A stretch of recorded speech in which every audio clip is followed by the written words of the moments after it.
سردار تبریز اور اس کے ہمنوا امیروں کا خیال تھا کہ غزنی کے اقتدار پر ابو مسلم کی گرفت مضبوط ہو رہی ہے۔ اپنے حق میں فضا ہموار ہوتے ہی سردار تبریز نے ایک بوڑھی کنیز کو شادی کا پیغام دے کر نگار خانم کے پاس بھیجا۔ اس پیغام کو سن کر نگار خانم نے محسوس کیا جیسے سردار تبریز کھلی شارع پر اسے بے لباس کر دینا چاہتا ہے۔ وہ بہت ذلت آمیز لہجے میں اس پیغام کا جواب دینا چاہتی تھی، مگر اس نے اپنے اعصاب پر قابو پانے کی کوشش کی اور بوڑھی کنیز کو یہ کہہ کر ٹال دیا کہ نظام شاہ اس کی نظر میں باپ کا درجہ رکھتے ہیں اور باپ کی موجودگی میں ایک بیٹی کو یہ اختیار حاصل نہیں کہ وہ آزادانہ طور پر اپنے مستقبل کا فیصلہ کر سکے۔ بوڑھی کنیز نے اپنے آقا کے روبرو نگار خانم کے الفاظ دہرا دیے۔ سردار تبریز نے سمجھا کہ نگار خانم دلی طور پر راضی ہو چکی ہے اور شرم و حیا کی رسم کو نبھانے کے لیے نظام شاہ کے اقرار کا سہارا لے رہی ہے۔ اپنی اسی غلط فہمی کی بنیاد پر سردار تبریز نے ایک معتبر کارندے کو نظام شاہ کے پاس بھیجا۔ سردار تبریز تم سے ملنا چاہتے ہیں۔ تبریز کے کارندے نے مسجد میں داخل ہو کر نظام شاہ سے کہا، میں کسی سردار تبریز کو نہیں جانتا۔ نظام شاہ نے شائستہ اور پرسکون لہجے میں کہا، میرا مزاج ہے کہ میں جس شخص کو جانتا نہیں اس سے ملاقات بھی نہیں کرتا، اور اگر تمہارے سردار کو اس فقیر سے ملنے کا اتنا ہی شوق ہے تو اس سے کہہ دو کہ وہ خود اپنے قدموں سے چل کر یہاں تک آئے۔ مانگنے کے بھی کچھ آداب ہوتے ہیں، سوالی تمہارا سردار ہے، میں نہیں۔ جب کارندے نے سردار کے سامنے نظام شاہ کے الفاظ دہرائے تو غزنی کا بدمست سردار غصے سے پاگل ہو گیا۔ وہ گداگر ایک رئیس اعظم کو سوالی سمجھتا ہے۔ سردار تبریز کے منہ سے کف اڑ رہا تھا، میں اس بہروپیے کی ولایت کو دیکھوں گا۔ یہ کہہ کر سردار تبریز نے اپنے 8 مسلح خدمتگاروں کو حکم دیا کہ وہ نظام شاہ کو قصر سرخ تک لے آئیں۔ قصر سرخ سردار تبریز کے مکان کا نام تھا۔ قصر شاہی کے بعد یہ غزنی کی سب سے زیادہ شاندار عمارت تھی، جس کی ساخت سے اندازہ ہوتا تھا کہ اس کے مکین کسی علاقے کے حکمران ہیں یا پھر صاحب خانہ بے اندازہ دولت کے مالک ہیں۔ جب مسلح محافظ کمرے سے باہر جانے لگے تو سردار تبریز نے چیخ کر کہا، اگر وہ چپ چاپ چلا آئے تو اسے ہاتھ نہ لگانا، اور اگر انکار کر دے تو کسی جانور کی طرح کھینچتے ہوئے لانا۔ میں اس شعبدہ باز کو سردار تبریز کا جاہ و جلال دکھانا چاہتا ہوں۔ عشاء کی نماز ادا ہو چکی تھی اور مسجد اللہ کے بندوں سے خالی ہو چکی تھی۔ غزنی کے بام و در گہری تاریکی میں ڈوبے ہوئے تھے۔ شہر پناہ کے دروازوں کے ساتھ غزنی کے باشندوں نے بھی اپنے گھروں کے دروازے بند کر دیے تھے۔ اسی سکوت اور سناٹے کے عالم میں سردار تبریز کے مسلح محافظ مسجد میں داخل ہوئے۔ نظام شاہ خلاف عادت مسجد کے فرش پر لیٹے ہوئے تھے۔ آج انہیں دوپہر سے ہی تیز بخار تھا، اس لیے وہ رات کے وقت مزدوری کرنے بھی نہ جا سکے تھے۔ سردار تبریز کے ایک محافظ نے آگے بڑھ کر نظام شاہ کے پیروں پر ٹھوکر مارتے ہوئے کہا، اٹھ، مسجد میں سو رہا ہے۔ نظام شاہ جاگ رہے تھے۔ کسی اجنبی کے اس ناروا طرز عمل پر چونک کر اٹھے۔ اللہ کے گھر میں ہی تو سو رہا ہوں، تمہیں کیا اعتراض ہے؟ یہ جگہ تمہاری ملکیت تو نہیں، تجھے سردار تبریز نے بلایا ہے۔ محافظ نے ایک اور گستاخی کا مظاہرہ کرتے ہوئے کہا، کل دوپہر کے وقت ایک اور شخص بھی یہی پیغام لے کر آیا تھا۔ نظام شاہ نے انتہائی شائستہ لہجے میں کہا، کیا اس نے میرا جواب سردار تبریز تک نہیں پہنچایا؟ سردار تبریز کسی کو پیغام نہیں، حکم دیتے ہیں۔ محافظ کے لہجے سے انتہائی رعونیت جھلک رہی تھی۔ میں اللہ کے سوا کسی کا حکم ماننے کا عادی نہیں ہوں۔ نظام شاہ کا طرز گفتگو پرجلال ہونے کے باوجود عاجزانہ تھا۔ تجھے اسی وقت ہمارے ساتھ چلنا ہوگا۔ یہ کہہ کر سردار تبریز کے محافظ نے نظام شاہ کے چہرے پر ایک زوردار ٹھوکر لگائی۔ ضرب اتنی شدید تھی کہ نظام شاہ پشت کے بل فرش پر گر پڑے۔ ان کے منہ سے خون جاری تھا۔ ابھی وہ اٹھنے کی کوشش کر ہی رہے تھے کہ باقی مسلح محافظ بھی شکاری درندوں کی طرح نظام شاہ پر جھپٹے اور انہیں بڑی بے رحمی کے ساتھ کھینچ کر کھڑا کر دیا۔ میرے نادان بھائیو، یہ تم کیا کر رہے ہو؟ نظام شاہ نے اسی پرسکون اور نرم لہجے میں کہا، اس بات کا تو لحاظ کرو کہ یہ کون سی جگہ ہے؟ یہاں تو گناہگار سے گناہگار انسان کو بھی پناہ مل جاتی ہے، مگر تو اتنا بڑا گناہگار ہے کہ تیرے لیے مسجد میں بھی کوئی پناہ نہیں۔ دوسرے محافظ نے پوری طاقت سے نظام شاہ کے منہ پر تھپڑ مارتے ہوئے کہا۔ نحیف اور لاغر جسم رکھنے والے نظام شاہ لڑکھڑا کر دوبارہ فرش پر گر گئے۔ ہاں، تم نے سچ کہا، میں واقعی اتنا بڑا گناہگار ہوں کہ مجھے کسی گوشہ زمین پر پناہ نہیں ملنی چاہیے۔ یہ کہتے ہوئے نظام شاہ اٹھنے کی کوشش کرنے لگے۔ چلو، میں تمہارے سردار کے پاس چلتا ہوں، آ گیا راہ راست پر۔ تیسرے محافظ نے کہکہا لگاتے ہوئے کہا، اب تجھے سردار تبریز کی طاقت کا اندازہ ہوا۔ نظام شاہ نے کوئی جواب دینے کے بجائے اپنا کمبل اٹھا کر کندھے پر ڈالا اور آہستہ قدموں کے ساتھ مسجد کے دروازے کی طرف بڑھے۔ کچھ فاصلے پر ان محافظوں کے گھوڑے کھڑے تھے۔ ایک محافظ نے نظام شاہ کو اپنے گھوڑے پر بٹھایا اور پھر تمام گھوڑے برق رفتاری کے ساتھ قصر سرخ کی طرف روانہ ہو گئے۔ تقریباً نصف گھنٹے بعد مسلح محافظوں نے نظام شاہ کو اسی حالت میں لے جا کر سردار تبریز کے سامنے کھڑا کر دیا کہ ان کے چہرے سے خون بہہ کر داڑھی کو تر کر رہا تھا۔ یہ ہے غزنی کا ولی کامل۔ سردار تبریز انتہائی تحقیر آمیز لہجے میں ہنسا۔ کہاں گئی تیری کرامت؟ تو نے ان لوگوں کو جلا کر خاک نہیں کیا؟ نظام شاہ خاموش کھڑے رہے۔ اب بتا کون سوالی ہے؟ سردار تبریز نے چیخ کر کہا۔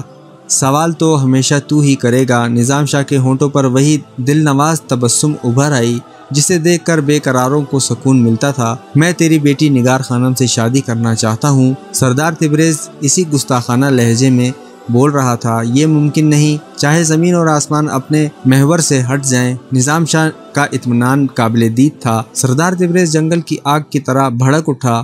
اس شعبدے باز پر اتنا تشدد کرو کہ اس کی ولایت کا سارا بھرم کھل جائے اور پھر یہ میرے قدموں پر گر کر اپنی زندگی کی بھیک مانگے۔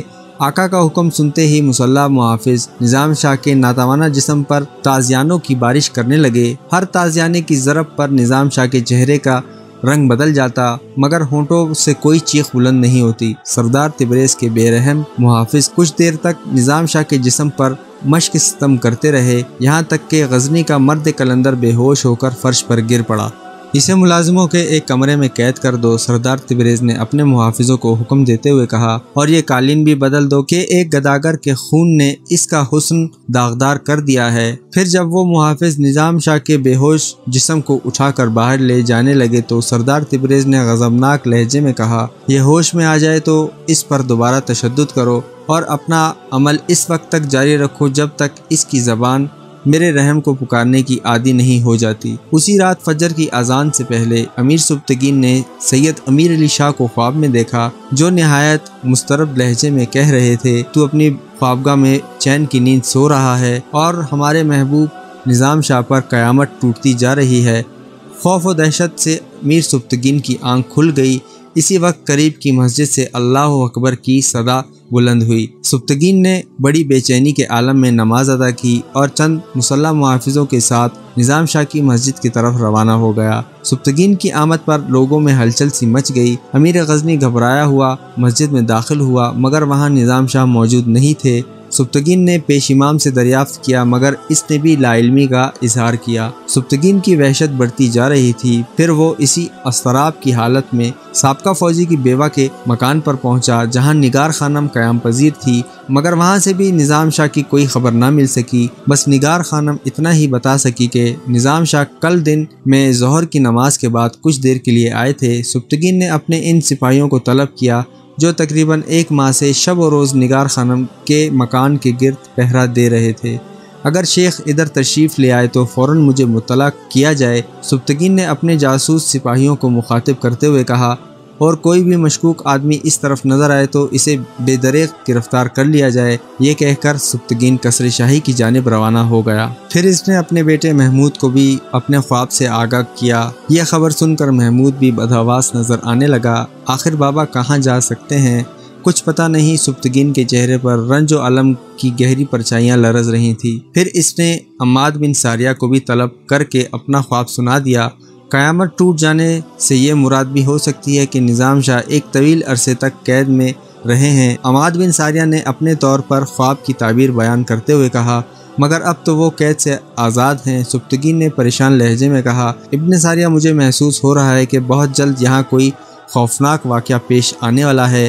اللہ اپنا رحم کرے۔ ابن ساریہ کے چہرے پر بھی فکر کے تاثرات نمایاں ہو گئے تھے۔ سبتگین اور عماد بن ساریہ بہت دیر تک اس خواب کے مختلف پہلوؤں پر غور کرتے رہے مگر کوئی نہ سمجھ سکا کہ نظام شاہ پر کیا قیامت ٹوٹتی جا رہی ہے۔ مجبوراً امیر غزنی نے اپنے جاسوس سپاہیوں کا ایک اور دستہ روانہ کر دیا جنہیں ہر حال میں نظام شاہ کی تلاش جاری رکھنی تھی۔ ادھر نظام شاہ ہوش میں آتے تو ان سے وہی مطالبہ کیا جاتا کہ وہ خوشی سے اپنی بیٹی کا ہاتھ سردار تبریز کے ہاتھ میں دے دیں مگر نظام شاہ سختی سے انکار کر دیتے۔ مسلح محافظ ایک بار پھر نظام شاہ کے جسم پر تشدد کرتے اور غزنی کا یہ بے سر و سامان درویش مسلسل ضربات کی تاب نہ لاتے ہوئے بے ہوش ہو جاتا۔ آخر سردار تبریز خود اس کمرے میں آیا جہاں نظام شاہ قید تھے۔ پھر جب انہیں ہوش آیا تو وہ اپنی سی مخصوص مسکراہٹ کے ساتھ سردار تبریز سے مخاطب ہوئے، اگر تو اپنے شیطانی دماغ سے میری بیٹی نگار خانم کا خیال نکال دے تو میں تجھ سے ان زخموں کا حساب طلب نہیں کروں گا جو میرے جسم پر جگہ جگہ ابھر آئے ہیں۔ تیری حیثیت ہی کیا ہے غزنی کے گداگر؟ سردار تبریز کے لہجے میں بڑا تکبر تھا، اور تیرا عقیدت مند سبتگین بھی مجھ سے حساب کرنے کی طاقت نہیں رکھتا۔ میں نہیں چاہتا کہ غزنی کے لوگ سردار تبریز پر انگلیاں اٹھائیں کہ ایک رئیس اعظم نے 2 بھکاریوں کو اپنے بے پناہ طاقت کے آگے جھک جانے پر مجبور کر دیا، مگر اب میں ایسا ہی کروں گا۔ تو کچھ دیر بعد اپنی خون بار آنکھوں سے دیکھے گا کہ تیری غیرت مند بیٹی کس طرح میری شریک حیات بننے کا اقرار کرے گی۔ اسے تیرے غلیظ ہاتھ چھو بھی نہیں سکتے۔ سردار تبریز اگرچہ نظام شاہ کا پورا جسم لہو لہان تھا، لیکن ان کے چہرے پر ویسی ہی مسکراہٹ تھی۔ جاؤ نگار خانم کو جبراً اٹھا کر یہاں لے آؤ تاکہ اس گداگر کو سردار تبریز کی طاقت کا اندازہ ہو سکے۔ غزنی کے رئیس اعظم نے اپنے مسلح محافظوں سے کہا اور بڑے آمرانہ انداز میں قدم اٹھاتا ہوا اپنی نشست گاہ کی طرف چلا گیا۔ کچھ دیر بعد سردار تبریز کے محافظ واپس لوٹ آئے۔ ان کے چہروں پر ہوائیاں اڑ رہی تھیں۔ کیا ہوا؟ تمہارے چہروں پر یہ موت کی زردی کیوں برس رہی ہے؟ سردار تبریز نے قہرناک لہجے میں پوچھا۔ حضور والا، ایک محافظ نے سر جھکا کر کہا، اس مکان کے چاروں طرف غزنی کے مسلح سپاہی کھڑے ہیں، بلا مبالغہ ان کی تعداد سینکڑوں میں شمار ہوگی۔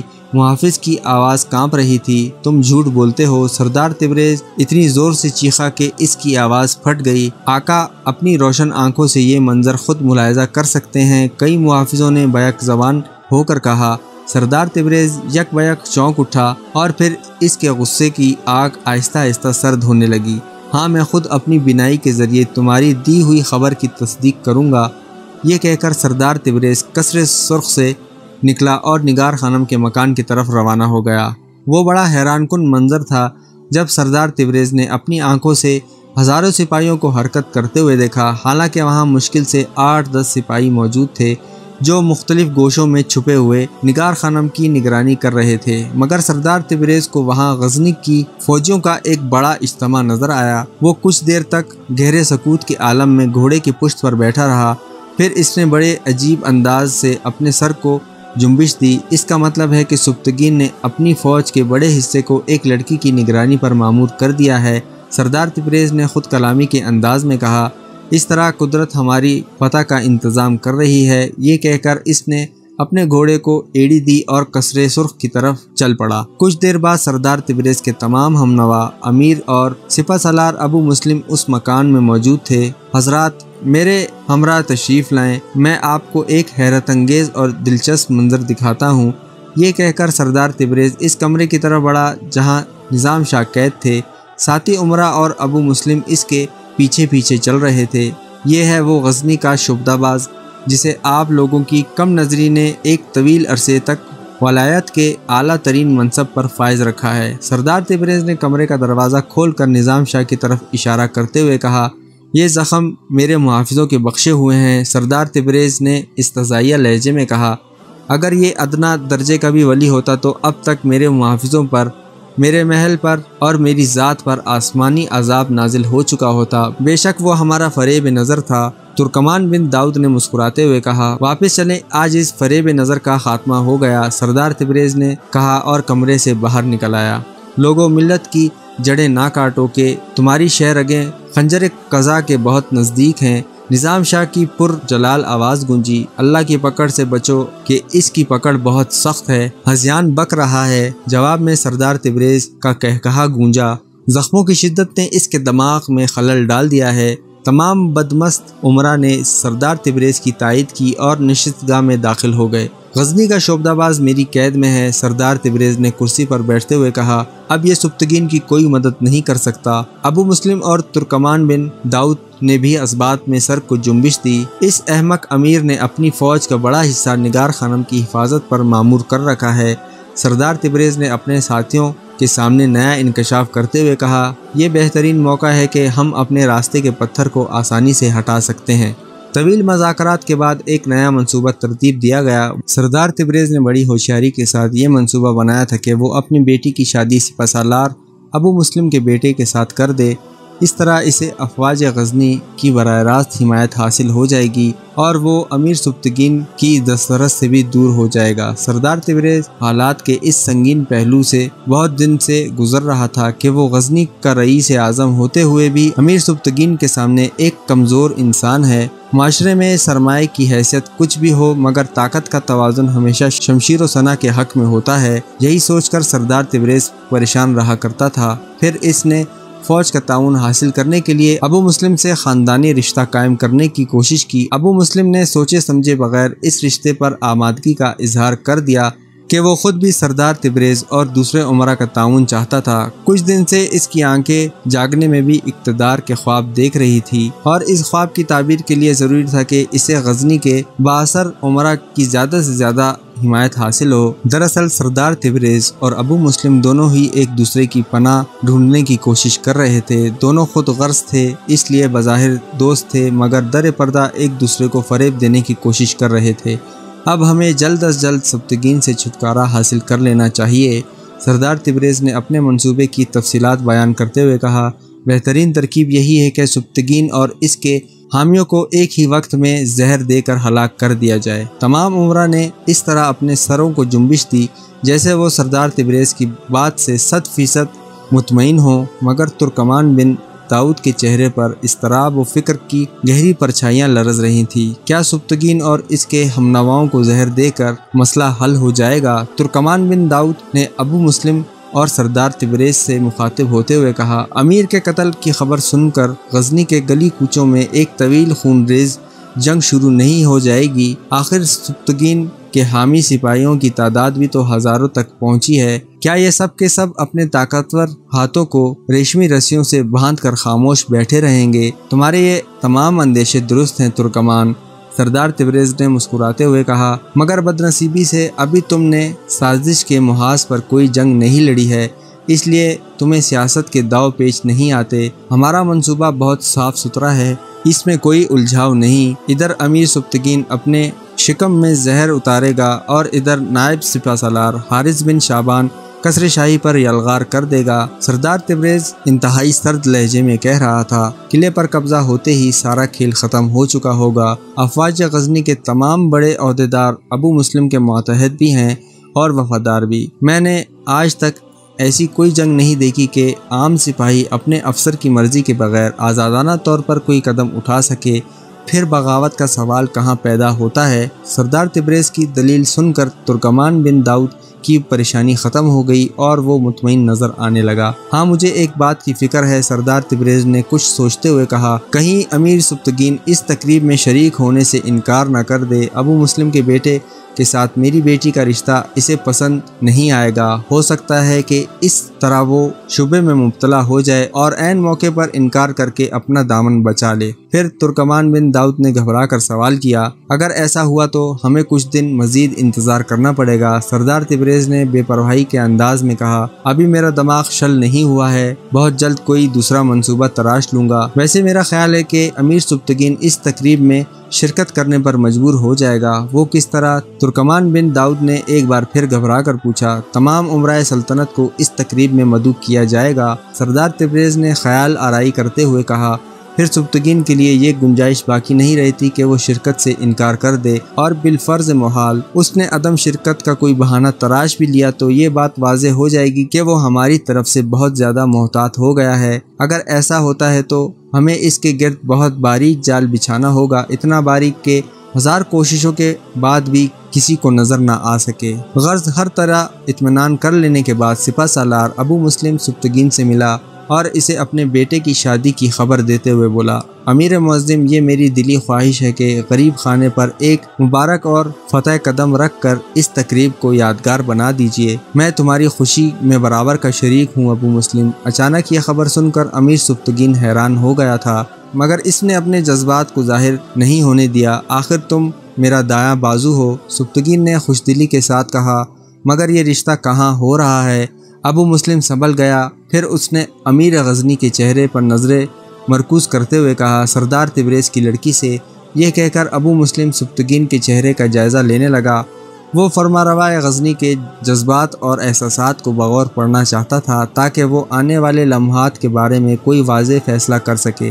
سردار تبریز کا نام سن کر امیر سبکتگین کے دماغ میں حیرت اور تعجب کی مزید لہریں اٹھیں، مگر اس نے اپنے چہرے پر ایک اور دبریز پردہ ڈال دیا۔ یہ رشتہ نہایت مناسب ہے، امیر سبکتگین نے مسکراتے ہوئے کہا۔